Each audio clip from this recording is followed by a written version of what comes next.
27 अप्रैल 2008। इस दिन जोसेफ फ्रिट्जल नाम के इस आदमी के घर से एक इतना गहरा राज सामने निकलकर आता है जिसे सुनने के बाद पूरी की पूरी दुनिया सहम जाती है। किसी को भी ये यकीन नहीं हो रहा था कि ऐसा भी आदमी इस दुनिया में एग्जिस्ट करता है, क्योंकि ये आदमी एक जीता जागता हैवान था। इसने जो किया था वो कभी कोई सोच भी नहीं सकता था। और तो और इसने ये जो भी किया था ये अपनी ही बेटी के साथ किया था, अपनी ही सगी बेटी के साथ। साथ ही साथ मैं आपको गारंटी देता हूँ इस वीडियो को सुनते हुए तुम्हारे रोंगटे खड़े हो जाएंगे। ये केस तुम्हें ऐसा लगेगा कि शायद कोई मूवी का सीन चल रहा है, लेकिन ये असलियत है और ये सच में किसी के साथ हुआ था। क्योंकि ये आदमी जोसेफ, जो सोसाइटी में एक वेल रिस्पेक्टेड जिंदगी जी रहा था, जिसके बारे में सोसाइटी के लोग ये सोचते थे कि ये कितना रिस्पॉन्सिबल आदमी है, जिसने अपनी फैमिली वालों के लिए घर खरीदा, उनका ध्यान रखता है और अपने बच्चों को हर रोज स्कूल में भेजता है। लेकिन सच्चाई और इसकी असलियत तो इससे कहीं ज़्यादा अलग थी। किसी को भी ये खबर नहीं थी ये आदमी घर में क्या कर रहा है, बल्कि मैं ये कहूँगा कि इसकी पत्नी को और इसके बच्चों को भी ये खबर नहीं थी कि इनके घर में क्या हो रहा है। क्योंकि इसने अपनी ही बेटी को किडनैप किया, उसको टॉर्चर किया और कितने सालों तक किया वो तो तुम अंदाज़ा लगा ही नहीं सकते। तो बिना तुम्हें ज़्यादा वेट कराते हुए और सस्पेंस को कायम रखते हुए शुरू से कहानी को शुरू करता हूं। और मेरा नाम है पंकज और आप देख रहे हैं केस ऑफ जोसेफ फ्रिट्जल। एम्स्टर्डम के घर में जोसेफ फ्रिट्जल और उसकी पत्नी रोजमेरी रहते थे, जिनके 7 बच्चे थे, जिनमें से 5 लड़कियां थी और 2 लड़के। जोसेफ एक इंजीनियर था, अच्छा खासा कमाता था, इसलिए उसकी सोसाइटी में काफ़ी ज़्यादा रिस्पेक्ट थी। और सभी लोग यही सोचते थे कि ये कितना अच्छा खासा कमाता है, अपने पैसों को अपने फैमिली वालों पर खर्च करता है, उनका ध्यान रखता है और उनके लिए क्या क्या खरीदता है। लेकिन लोगों को ऐसा सिर्फ लगता था, या मैं कहूँ जोसेफ सिर्फ ऐसा दिखाता था। सच्चाई तो इसके बिल्कुल उलट थी। जोसेफ अपने बच्चों को एक जैसा ट्रीट नहीं करता था, खासकर फीमेल चिल्ड्रन को, और उनमें से भी मैं अगर खासकर कहूँ तो एलिजाबेथ को। एलिजाबेथ जब 12 साल की हो जाती है तब जोसेफ का उसकी ओर देखने का नजरिया बदलने लगता है। मतलब वो उसे गंदी नजर से देखने लगता है, अपनी ही बेटी को। वो एलिजाबेथ में खुद को देखता था, वो उससे ऑब्सेस होता जा रहा था। वो उससे हर टाइम पूछता रहता, तुम कहाँ गई थी, किससे बात की, क्या बात की और अब क्या करने वाली हो। और एलिजाबेथ भी अपने फादर के इस बिहेवियर से हर टाइम परेशान रहती थी। साथ ही साथ वो घर की बातों को बाहर कभी भी नहीं बताती थी। अगर वो बता देती तो उसको घर में पनिशमेंट मिलती थी। और एलिजाबेथ की बढ़ती उम्र के साथ जोसेफ का ये ऑब्सेशन उसके लिए बढ़ता जाता है। अब वो एलिजाबेथ को दिखाने लगा था वो एक्चुअल में क्या है, मतलब अपने अंदर का शैतान। वो कई बार क्या करता कि वो एलिजाबेथ के कमरे में जाता और वहां पर मैगजीन्स रख देता, और फिर वो छुप के देखता कि एलिजाबेथ इनके साथ क्या करती है। मतलब वो एक तरीके से अपनी ही बेटी को सेक्सुअली हैरेस कर रहा था। इसके अलावा वो अपनी पत्नी और बाकी बच्चों पर इतना ध्यान नहीं देता था। खैर, ये जो सब मैंने बताया वो जोसेफ घर के ऊपर वाले हिस्से में कर रहा था, लेकिन घर के नीचे बेसमेंट में जोसेफ कुछ और ही दिमाग लगा रहा था। वो बेसमेंट में कुछ तैयार कर रहा था। साफ शब्दों में कहूं तो वो वहां पर एक कमरा या कैद को तैयार कर रहा था। और वो ऐसा क्यों कर रहा था ये तो तुम्हें शायद अंदाजा लग ही गया होगा। और जैसा कि मैंने तुम्हें बताया था कि वो एक इंजीनियर है, तो वो मन चाहा कमरा या कैद बना सकता था। और जोसेफ का ये काम जब एलिजाबेथ करीब 12 साल की थी तब से ही लगातार चलता आ रहा था। मतलब उसका ये कंस्ट्रक्शन। और पूरी दुनिया को, यहाँ तक कि उसके घर वाले में किसी को भी ये पता नहीं था कि उनके घर में नीचे क्या हो रहा है, ना ही किसी को अंदाजा था। खैर, अब टाइम बीतता है और अब एलिजाबेथ हो चुकी थी करीब 17 साल की। वो जोसेफ से तंग आ चुकी थी, इसलिए वो घर को छोड़ना चाहती थी। और ऐसा ही होता है। वो 28 जनवरी 1983 को घर छोड़कर भाग जाती है, जिसके बाद जोसेफ और रोजमेरी परेशान हो जाते हैं और वो पुलिस स्टेशन में जाकर मिसिंग रिपोर्ट करवाते हैं। एलिजाबेथ अभी माइनर थी, मतलब कि वो 18 साल से नीचे थी, इसलिए उसको ढूंढना जरूरी था। तो पुलिस तुरंत इन्वेस्टिगेशन शुरू करती है और बल्कि उसको एक ही दिन में ढूंढ लाती है।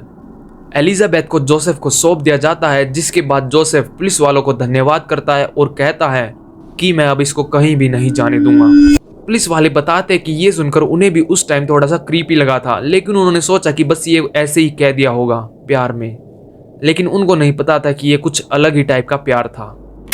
अब जनवरी से बढ़कर महीना आ जाता है मई, 1983 और एलिजाबेथ भी 18 साल की होने वाली थी। कमरे भी बनकर तैयार हो चुके थे अंडरग्राउंड वाले। जोसेफ उनमें फुल्ली फर्निश्ड और लाइट वगैरह लगा चुका था। साथ ही साथ एलिजाबेथ क्योंकि 18 साल की होने वाली थी, इसलिए वो सीधा जोसेफ को कह देती है कि वो अब उसके साथ नहीं रहने वाली है।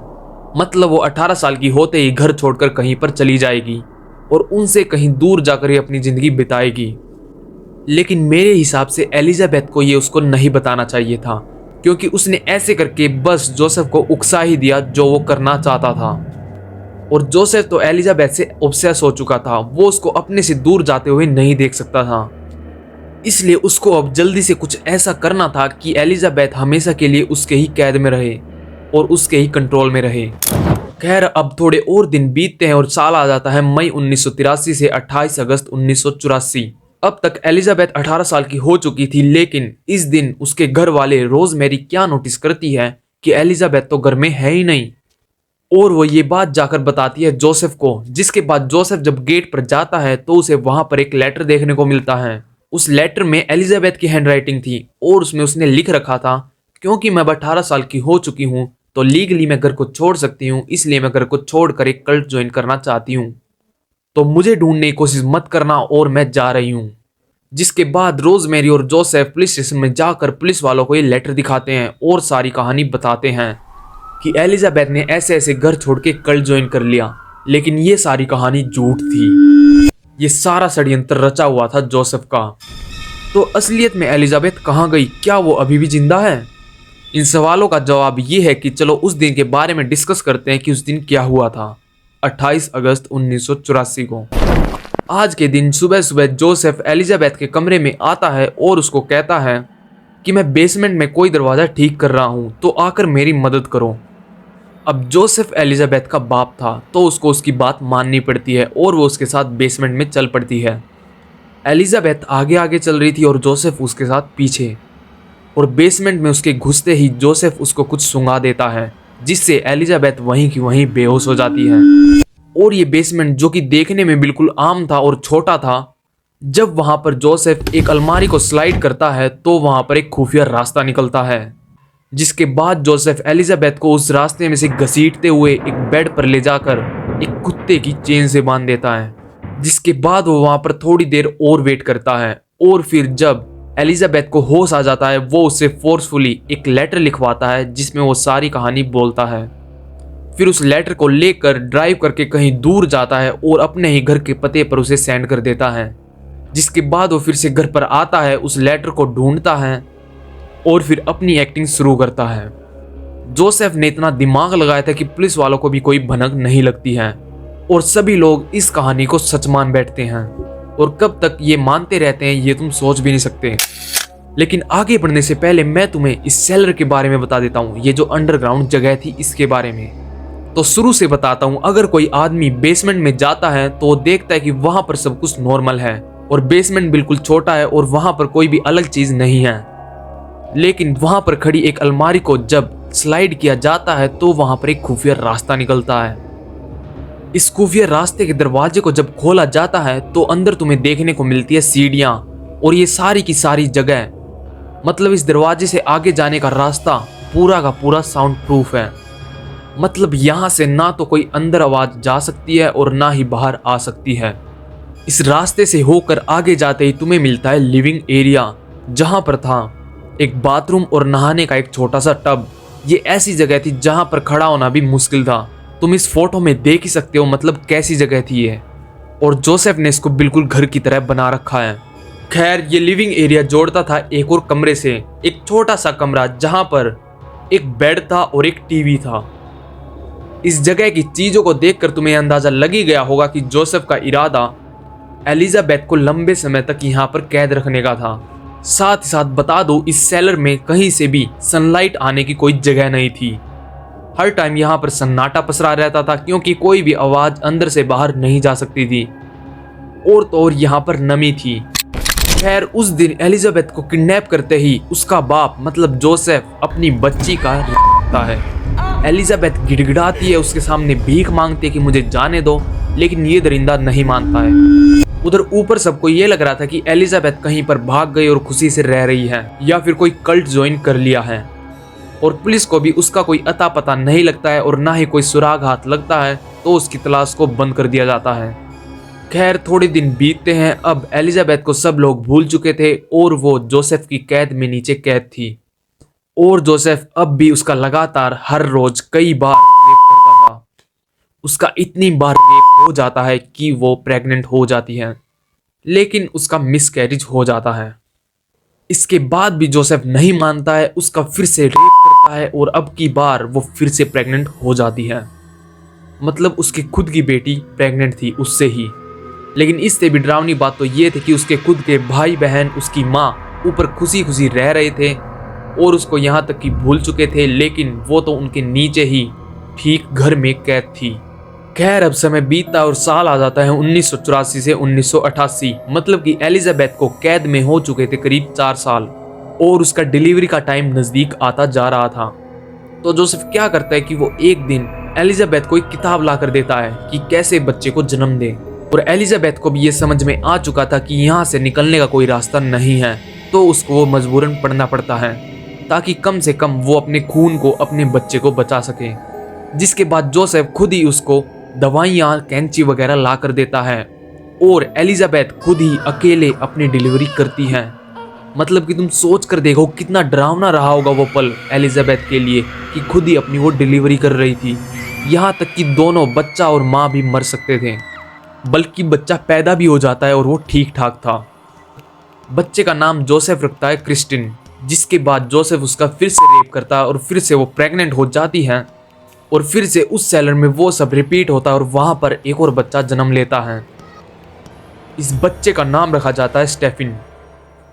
अब एलिजाबेथ इस कैद को ही अपनी जिंदगी मान बैठी थी। वो यही सोच रही थी कि यहीं पर अब उसकी पूरी जिंदगी कटनी है। वैसे भी जोसेफ ने उसको भ्रमित कर रखा था कि यहाँ पर कई सारे ट्रैप्स हैं, अगर तुम वहां गई तो कैमरा है, अगर तुम वहां गई तो माइक है, वगैरह वगैरह वगैरह। तो एलिजाबेथ यही मान बैठी थी कि यहाँ से भागने का कोई रास्ता नहीं है। साथ ही साथ 2 बच्चे पैदा होने के कारण जोसेफ को वहां पर और भी जगह चाहिए थी, तो वहां पर एक और बेडरूम बनाता है जिसमें 2 बेड थे ताकि बच्चे वहां पर ठीक तरीके से रह सके। तो एक तरीके से जोसेफ वहां पर जिंदगी को नॉर्मलाइज करने की सोच रहा था कि वो इस सब को बिल्कुल नॉर्मल माने कि यही उनकी जिंदगी है और यही पूरी दुनिया है। वहां पर टीवी था, टॉयलेट था, बाथरूम था और जोसेफ बच्चों के खेलने के लिए खिलौने भी लाता है। साथ ही साथ वो वहां पर एक फ्रिज और ला देता है जिसमें फूड और पानी स्टोर करके रखा जा सकता था। लेकिन जोसेफ अब भी एलिजाबेथ का रेप करता है और वो फिर से प्रेग्नेंट हो जाती है और अब की बार जो बच्चा होता है उसका नाम रखा जाता है लीजा।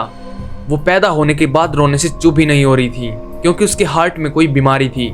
बच्चे की जान के लिए एलिजाबेथ जोसेफ के सामने गिड़गिड़ाती है कि इसको कैसे ना कैसे बचा लो, इसको हॉस्पिटल ले जाओ। और 8-9 सालों के बाद जाकर जोसेफ का दिल थोड़ा सा पिघलता है और वो बच्चे को एक टोकरी में डालकर कहीं बाहर ले जाता है। साथ ही साथ वो बाहर जाने से पहले एलिजाबेथ से एक और लेटर लिखवाता है और इस लेटर को टोकरी में डाल देता है और वो इस टोकरी और लेटर को अपने घर के सामने ही रख कर घर के अंदर चला जाता है। जिसके बाद जब रोजमेरी बाहर आती है तो वो देखती है कि टोकरी में एक बच्चा है। साथ ही साथ वहां पर एक लेटर था। लेटर को जोसेफ पढ़ता है।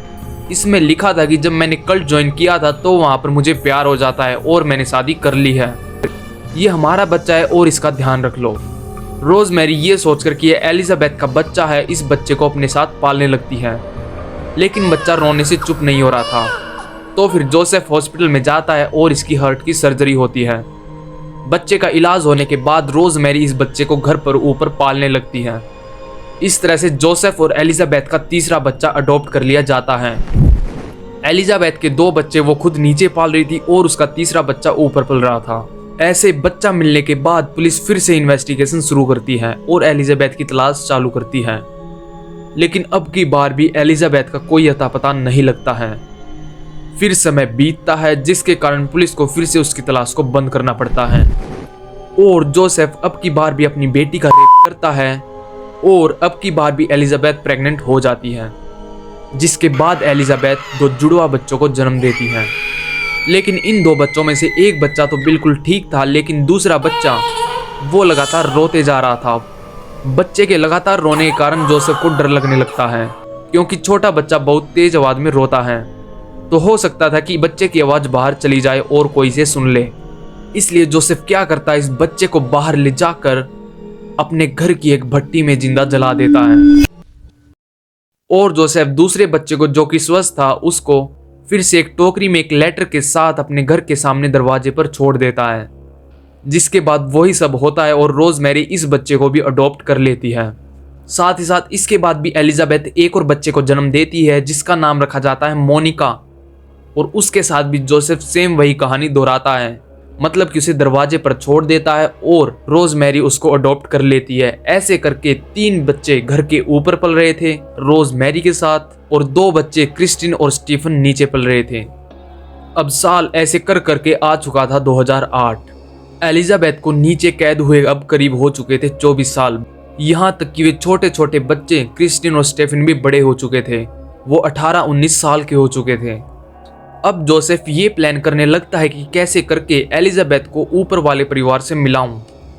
मतलब वो अपने नीचे वाले एलिजाबेथ अपनी बेटी के परिवार को और अपनी पत्नी के परिवार को कंबाइन करना चाहता था। इतनी सब हैवानियत करने के बावजूद उसे ये लग रहा था कि एलिजाबेथ मेरे साथ खुश है और वो खुशी खुशी रह लेगी। लेकिन मार्च 2008 में क्या हो जाता है कि उसका सबसे बड़ा बेटा क्रिस्टिन बीमार पड़ जाता है। वो करीब 19 साल का था और उसे पता नहीं क्या हो गया था। जोसेफ ने उसको सारी दवाइयाँ देकर देख ली थी, लेकिन वो ठीक ही नहीं हो रहा था। तो उसके करीब 1-2 हफ्ते बीमार रहने के बाद एलिजाबेथ जोसेफ के सामने गिड़गिड़ाने लगती है कि कम से कम इस बच्चे को ठीक करवा दो, इसको हॉस्पिटल ले जाओ। जोसेफ ने अपने इस बच्चे को 19 साल तक अपने सामने बड़ा होते हुए देखा था और कहीं ना कहीं वो उसके लिए थोड़ा सा प्यार तो समेटे हुए था, इसलिए वो मान जाता है। एलिजाबेथ जोसेफ की मदद करते हुए क्रिस्टिन को बाहर लेकर आती है और फिर से अंदर चली जाती है, जिसके बाद जोसेफ अकेला ही बच्चे को हॉस्पिटल में लेकर जाता है। क्रिस्टिन को हॉस्पिटल में एडमिट करवाया जाता है, लेकिन अब डॉक्टर जोसेफ से पूछने लगे थे कि ये किसका बच्चा है और इसके माँ बाप कहाँ हैं। तो जोसेफ वही सेम कहानी चिपकाता है कि इसकी माँ एलिजाबेथ इसे छोड़कर भाग गई है और किसी कल्ट को ज्वाइन कर लिया है। लेकिन डॉक्टर्स बिना माँ बाप के इलाज करने से बिल्कुल मना कर देते हैं, जिसके बाद एलिजाबेथ की ये न्यूज़ पूरे टीवी चैनल्स पर आने लगती है कि ऐसे ऐसे करके एक माँ ने कल्ट ज्वाइन कर लिया है और वो अपने बच्चे को बीमार यहाँ पर छोड़ गई। न्यूज़ वाले यही कह रहे थे कि कितनी निर्दयी माँ है। और उस टाइम ये न्यूज़ बहुत ही ज़्यादा फेमस होती है, ये हर एक अखबार में आई हुई थी, ये हर एक न्यूज़ चैनल पर आई हुई थी। यहाँ तक कि सेलर में कैद एलिजाबेथ भी इस न्यूज़ को टीवी पर देख लेती है, जिसके बाद वो जोसेफ के सामने गिड़गिड़ाने लगती है कि मुझे भी ले जाओ। और जोसेफ उसका मुंह बिल्कुल बंद करवा देता है कि तुमको बिल्कुल भी नहीं बोलना है कि मैं कब कहाँ थी, तुम्हें बस यही कहानी दोहरानी है कि मैंने कल ज्वाइन कर लिया था और मैं अपने बच्चों को ऐसे ऐसे छोड़ गई। जिसके बाद उसे समझा बुझा कर बेसमेंट से बाहर निकालता है। फिर वो उसको हॉस्पिटल में ले जाता है, लेकिन वहाँ पर पहले से ही कई सारे पुलिसमैन आए हुए थे। वो उसको तुरंत हिरासत में ले लेते हैं और उससे पूछताछ शुरू करते हैं कि आखिर 24 साल तक तुमने ऐसे क्यों किया, क्यों अपने बच्चों को ऐसे छोड़ा, क्यों ऐसे बच्चे को अपने बीमार किया, तुम्हारे ऊपर कार्रवाई होनी चाहिए। एलिजाबेथ वही कल्ट ज्वाइन करने की अपनी कहानी दोहराती है, क्योंकि वो अभी भी डरी हुई थी। लेकिन जब पुलिस उसके सभी बच्चों को हिरासत में ले लेती है, तब उसको मजबूरन सच बताना पड़ता है, जिसके बाद जाकर इस जोसेफ नाम के हैवान का सच सामने निकल कर आता है। क्राइम इतना घिनौना था कि पूरी दुनिया में ये एकदम फैल जाता है। सभी न्यूज़पेपर में, सभी न्यूज़ चैनल में छप जाता है कि ऐसे करके एक बाप ने अपनी खुद की बेटी का किया और इतने सारे बच्चे तक किए। लेकिन सवाल आता है कि क्या रोजमेरी को ये सच में नहीं पता था? आखिर क्यों उसने ऐसे करके 3-3 बच्चों को अडॉप्ट किया और कोई भी सवाल जोसेफ से नहीं किया? तो थ्योरी यही कहती है कि रोजमेरी को शायद सच में पक्का पता था, लेकिन आज तक ये पक्का नहीं हो पाया कि क्या रोजमेरी को सच में पता था। न्यूज़ फैलते ही इतने सारे न्यूज़ रिपोर्टर जोसेफ के घर को घेर लेते हैं। सवाल उठने लगते कि ऐसा क्या था कि जोसेफ इतना गिरी हुई सोच का था कि उसने अपनी खुद की बेटी को नहीं छोड़ा, और क्या इसने कभी इससे पहले कोई क्राइम नहीं किया था? तो इसकी जब मैंने कुछ रिसर्च की, तब ये सामने निकल कर आता है कि जोसेफ का बचपन थोड़ा डिस्टर्ब था। जो इसके पिता ने शादी कर रखी थी, उस शादी में कोई भी बच्चा पैदा नहीं होता है, और पूरी सोसाइटी में जोसेफ की बाप की अफवाह फैल जाती है कि ये नामर्द है। जिसके चलते जोसेफ का बाप क्या करता है कि वो 3-3 अपने सर्वेंट, जो कि नौकरानियां थी, उनका है और उनमें से एक को पैदा होता है जोसेफ। और जोसेफ जब छोटा था तब उसके पिता उसको बहुत ही ज्यादा मारते थे, यहाँ तक कि उसकी माँ जो कि नौकरानी थी वो उसकी इज्जत बिल्कुल भी नहीं करती थी, न ही उसको कभी माँ वाला प्यार करती थी। जोसेफ इस रूखेपन में पलता बढ़ता है और जब वो 18 साल से ऊपर हो जाता है तब जाकर वो एक क्राइम कर देता है। क्राइम ये था कि इसने एक शादीशुदा औरत का पीछा किया और उसका गन पॉइंट पर रेप किया, जिसके बाद इसे कुछ 2 साल के करीब सजा भी होती है और ये जेल काट कर फ्री हो जाता है। और इनके देश में ऐसा कानून है, अगर कोई आदमी पूरी सजा काट लेता है उसके बाद उसका कोई भी क्रिमिनल रिकॉर्ड नहीं रहता है। मतलब उसके बाद कोई भी ये जान नहीं पाता है कि इसने हिस्ट्री में कोई क्राइम किया था या नहीं किया था। और रोजमेरी इसके इस क्राइम को जानते हुए भी इससे शादी करती है और अपनी जिंदगी जीती है। तो ये हैवान तो पहले से ही था और इसने ये हैवानियत अपने बच्चों पर भी दिखाई। बच्चों की आइडेंटिटी अभी तक सीक्रेट रखी गई है ताकि वो एक अच्छी जिंदगी जी सके और उनकी बाप की करतूतों का उनकी जिंदगी पर कोई असर ना पड़े। साथ ही साथ बता दो, क्रिस्टिन स्टीफन वगैरह बच्चों को जब उस सेल से बाहर निकाला जाता है तब उनकी स्किन पूरी की पूरी पीली पड़ चुकी थी, उस पर स्किन इन्फेक्शन थे, बैक्टीरियाज थे और पता नहीं कौन कौन सी उनको त्वचा की बीमारी हो रखी थी। ऐसा सब कुछ इसलिए था क्योंकि वो इतने सालों से उस कैद में थे जहां पर सूरज की एक किरण भी नहीं आती थी। और 18-19 साल के होने के बाद उन्होंने बाहर की दुनिया पहली बार देखी जहां पर पेड़ थे और बिल्डिंग्स थी। खैर पहले कोर्ट जोसेफ को फांसी की सजा सुनाता है, लेकिन जब उसकी सजा सुप्रीम कोर्ट में जाती है तब इस सजा को कैंसिल करके आजीवन कारावास में बदल दिया जाता है। क्या उसके लिए सिर्फ यही सजा देना ठीक रहा? बताओ।